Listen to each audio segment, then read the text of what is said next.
آداب، یہ اعتماد کی خبریں سب سے پہلے پیش سرخیاں۔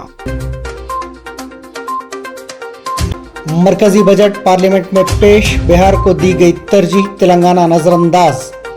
بجٹ میں تلنگانہ کے ساتھ ناانصافی، ریاستی حکومت کی مرکز پر تنقید۔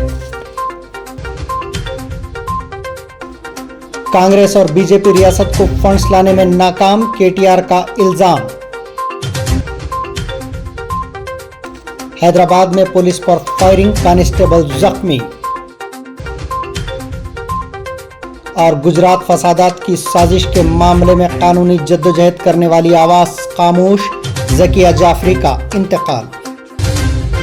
سرخیوں کے بعد اب پیش ہے خبروں کی تفصیلات۔ مرکزی وزیر فائنانس نرملا سیتا رامن نے ہفتے کے روز مالی سال 2025-26 کا مرکزی بجٹ پیش کرتے ہوئے کہا کہ یہ بجٹ معیشت کو ترقی کو تیز کرنے اور جامع ترقی کے فروغ کی کوششوں کو آگے بڑھائے گا۔ اپنا 8واں بجٹ پیش کرتے ہوئے نرملا سیتا رامن نے کہا، ہم زیادہ خوشحالی کے حصول کے لیے اپنی صلاحیتوں کو بروکار لانے کے سفر پر گامزن ہیں۔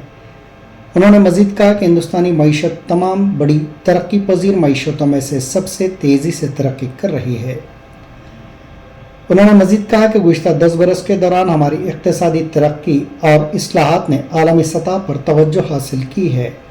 اس بجٹ نے مجوزہ ترقیاتی اقدامات 10 اہم شعبوں پر مشتمل ہیں، جن میں غریبوں، نوجوانوں، کسانوں اور خواتین پر خصوصی توجہ دی گئی ہے۔ 2019 and to 7 lakh rupees in 2023. This is reflective of our government's trust on the middle class taxpayers.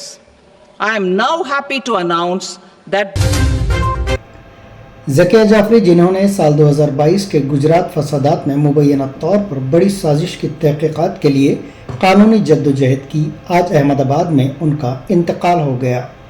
وہ کانگریس کے سابق رکن پارلیمنٹ احسان جعفری کی بیوہ تھیں، جو 2002 کے فسادات کے دوران گلبرگ سوسائٹی میں 68 دیگر افراد کے ساتھ قتل کر دیے گئے تھے۔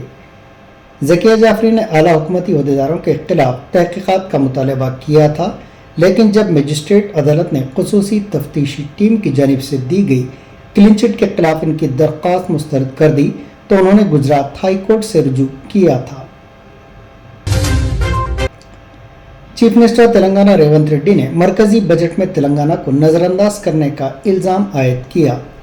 پارلیمنٹ میں مرکزی بجٹ پیش کیے جانے کے چند گھنٹوں بعد چیف منسٹر نے کمانڈ کنٹرول سینٹر میں وزراء اور اعلیٰ عہدیداروں کے ساتھ مرکزی بجٹ اور دیگر امور پر تفصیلی تبادلہ خیال کیا۔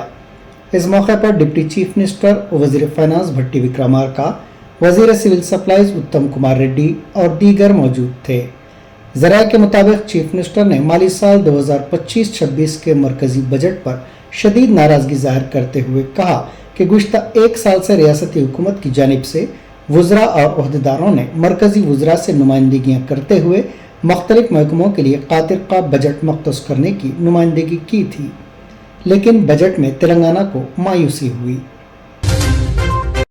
چیف منسٹر تلنگانہ ریونت ریڈی اتوار کو دہلی روانہ ہوں گے۔ کانگریس ذرائع نے یہ بات بتائی۔ ذرائع کے مطابق 5 فروری کو ہونے والے دہلی کے اسمبلی انتخابات میں کانگریس امیدواروں کی تائید میں ریونت ریڈی انتخابی مہم چلائیں گے۔ 3 جنوری کو دہلی انتخابات کی انتخابی مہم کا اختتام ہونے والا ہے۔ سمجھا جاتا ہے کہ چیف منسٹر 2 اور 3 جنوری کو دہلی کے مختلف اسمبلی حلقوں میں کانگریس کے حق میں مہم چلائیں گے۔ بی آر ایس کے کارگزار صدر تارک راما راؤ نے مرکزی بجٹ میں تلنگانہ کو نظر انداز کر دینے پر شدید رد عمل کا اظہار بی آر ایس کے کارگزار صدر تارک راما راؤ نے مرکزی بجٹ میں تلنگانہ کو نظر انداز کر دینے پر شدید رد عمل کا اظہار کرتے ہوئے کہا کہ پھر ایک مرتبہ تلنگانہ سے نمائندگی کرنے والے کانگریس اور بی جے پی کے 8 ارکان پارلیمنٹ ناکام ثابت ہوئے۔ انہوں نے کہا کہ برسر اقتدار جماعت کانگریس کے ارکان پارلیمنٹ اور چیف منسٹر ریونت ریڈی بھی مرکز پر دباؤ ڈالتے ہوئے تلنگانہ کے لیے زیادہ سے زیادہ بجٹ حاصل کرنے میں ناکام رہے۔ اس طرح ریاست سے تعلق رکھنے والے بی جے پی کے 8 ارکان پارلیمنٹ بشمول 2 مرکزی وزراء بھی تلنگانہ کے لیے کچھ حاصل نہیں کر سکے۔ تلنگانہ پردیش کانگریس کمیٹی کے صدر مہیش کمار گوڈ نے ریمارک کیا کہ مرکزی وزیر فائنانس نرملا سیتا رامن نے ایک تیلگو بہو ہونے کے باوجود